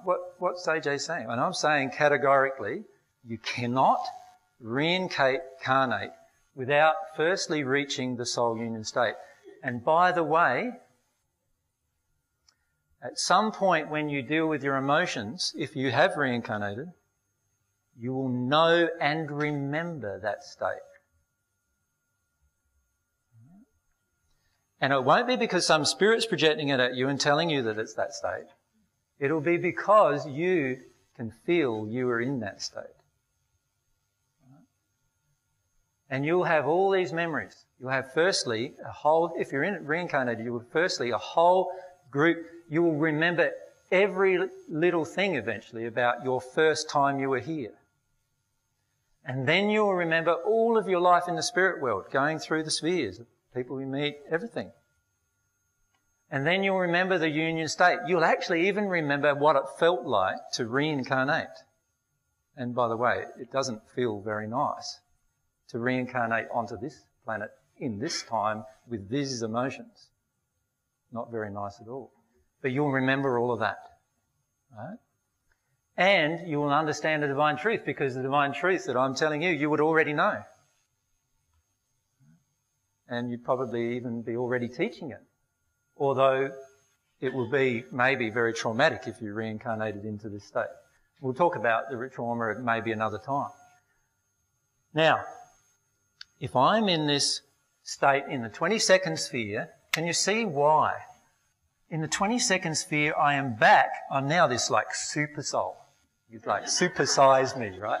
So I'm now this super soul, if you like, and I'm not super for anything inside of myself. It's because of God's love that's entered me, that's transformed me. Does that make sense? So it's got nothing to do with how great I am or how good, my soulmate is that got us there. It's just our desire to experience God's love that got us there. Right? It's divine love that got us into that state. So how could you ever say, oh, I'm so proud of myself. Oh, wow, I've done so much. Aren't I great? When God did it all for you, really. Right? This is what I'm a child of God. When we're in that state, we can now reincarnate. That's when we can reincarnate. Reincarnation, sorry. Can you just ask the question, because it's an important one, but we'll get a mic. Yeah. Would you want to at that state? That's the question, Steve. Would you want it? What do you think? Most of the time, no. What's the only reason why you would want to? Love. Love is the only reason why you'd want it, to come back here to teach love. That's the only reason why you'd want it. So, when you come back, what happens? You come back to the earth and you're risking now going back. You are going to go back to the first sphere condition. Because what happens? Remember what I said, what happens when you first incarnate? You take all the emotional damage and everything from parents and situation. But now, not only do you have that to deal with, you now have 2,000 years of emotional experiences which were cleared, which are memories, now being reflected through that experience. Right? Now, does that sound pretty traumatic? Yes, it's very traumatic. And in the future, sometime in the future, there'll be people on earth who are in an at-one-ment condition. Do you think it's going to be traumatic then? No. To reincarnate then will be a breeze. You'll even remember from the moment you open your eyes, oh yeah, that's right. I'm Jesus, I can remember that. Right? It won't be this long, drawn-out emotional process you've got to go through before you have all of the memories of your life. That's what will occur. Everyone here is capable of doing this, by the way. No one's separate from that. Another question? But you would want to do it for love, definitely. Before you talked about the events that are going to happen in the near future or in the next few years. Yep. Would you like to say something about that? Probably not in this discussion. So later on? Well, to me, they're not really a part of the secrets of the universe. Okay. I know many of you are interested because your personal lives are involved with them and all those kind of things. But I'm happy to talk about them in future discussions. But in reality, it's not very important. Now, everyone says, oh, look, we might have an earthquake here and there might be a flood and tidal wave, who knows? And you're saying that's not very important, and I'm saying no, it's not. Because the truth is that what's important is your soul progression. Yes. That's what's important to me. Now, people think that, there are times in history where I was on the battlefields of, the First World War and the Second World War trying to help souls. I wasn't. I wasn't, because they were in a battle that they were in a physical battle that wasn't even real. It's a battle of the soul that's the only real battle that you ever need to fight. The battle of the soul is how loving do you want to be or how unloving do you want to be? That's the battle of the soul in the end. And it claims lots of torturous existences. There are literally billions of people who have passed from this earth in the spirit world and billions of people on this planet who are in a terrible, terrible, painful, suffering state because of this battle of the soul. Every other battle, physical on earth, means nothing in comparison to this soul progression that you can make. Now, can I just look at what's happened with this reincarnation thing, right? What I'm saying to you is that reincarnation can only occur from the 22nd sphere state, and the first time someone reached the 22nd sphere state was 1935 of this century, of this previous century.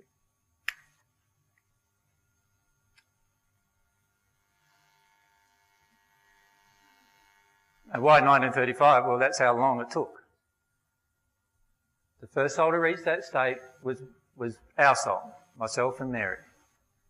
And it took 2,000 years for us to learn about God's truth. And we're slow learners. And that's why it took that long to reach from the 8th sphere state to the 22nd sphere state. Right? Now, after that, other souls came into that state. And then eventually there got to be 7 souls in that state. And then those 7 souls decided that because of all of these things coming up on the planet and because of God's plan and of course in that state you're at one with God, talking to God all the time, you know what God's plans are.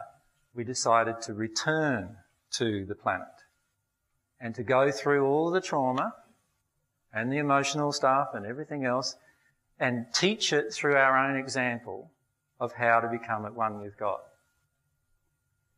as a part of the changes that are going to happen to this planet coming up.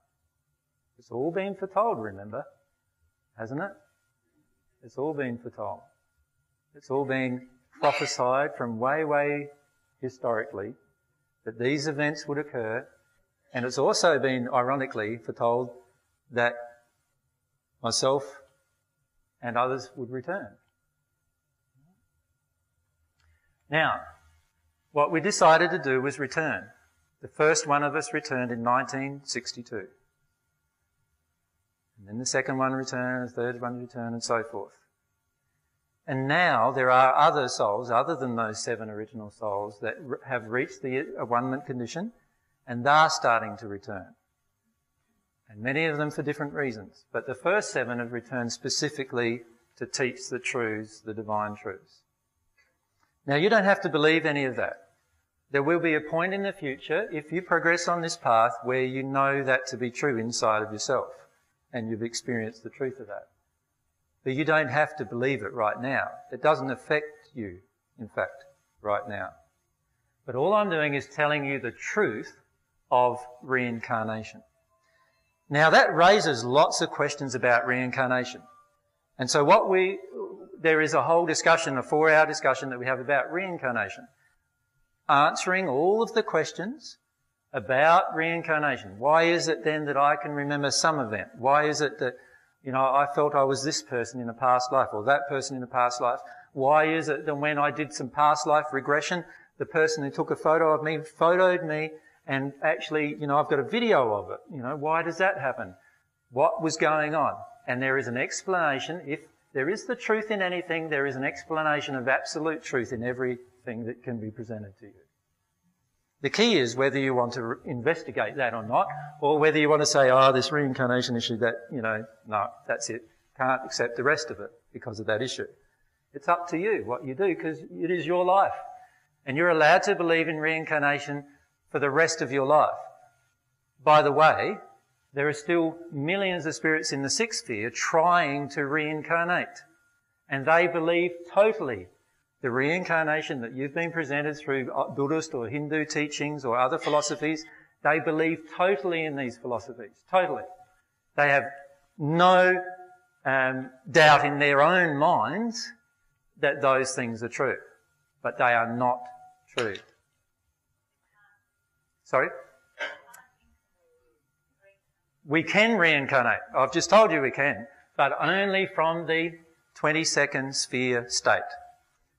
We need a mic, because otherwise our recording gear doesn't get it. What's the time, by the way? I'd like to know, if we don't reincarnate, how are we going to get through all the spheres?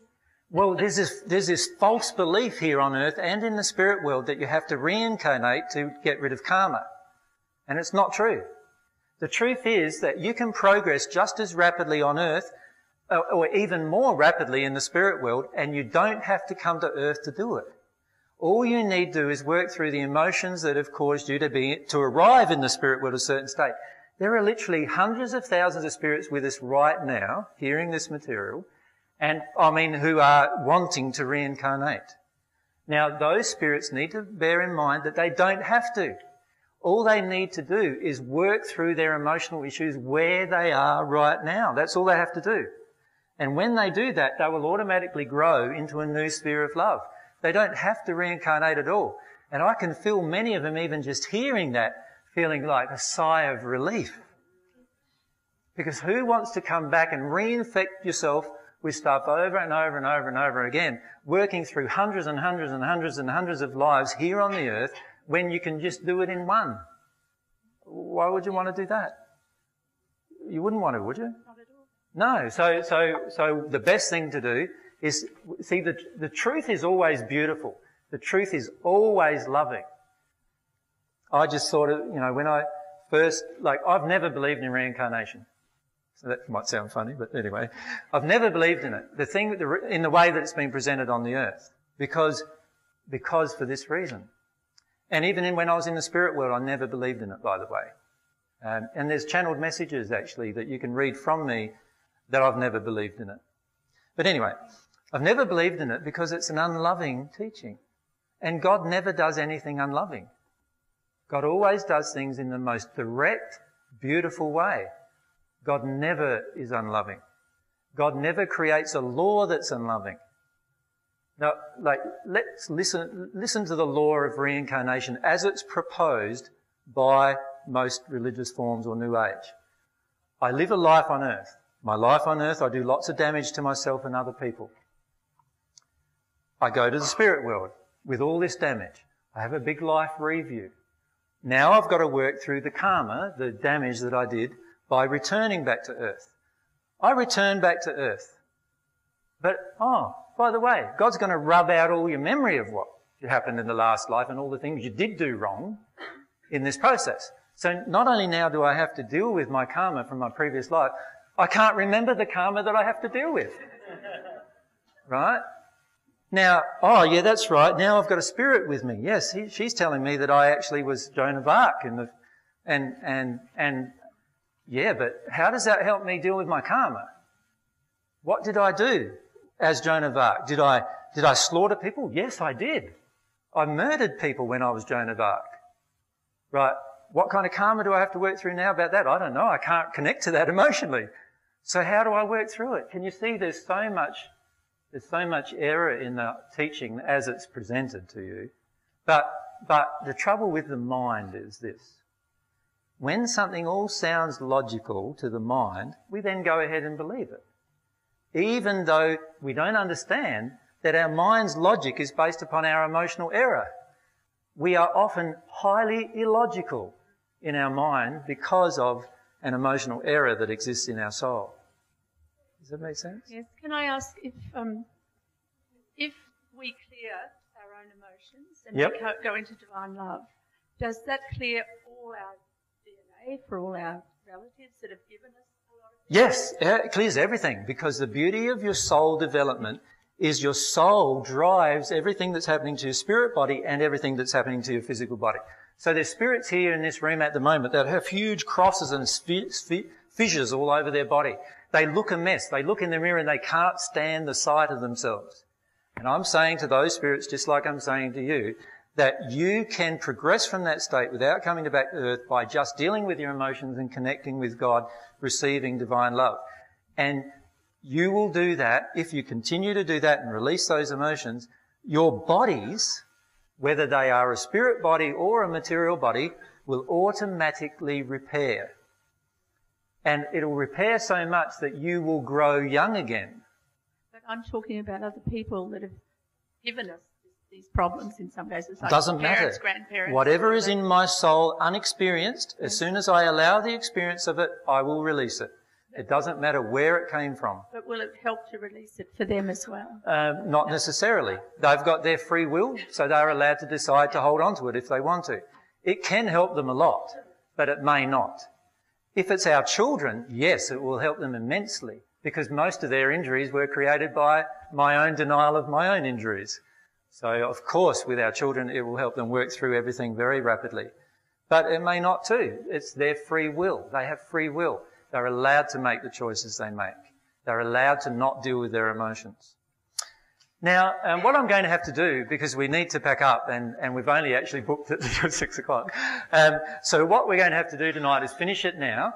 And if you're welcome to come along tomorrow, and tomorrow is more like a question and answer session, and I'll present a few more details about the secrets of the universe in that session.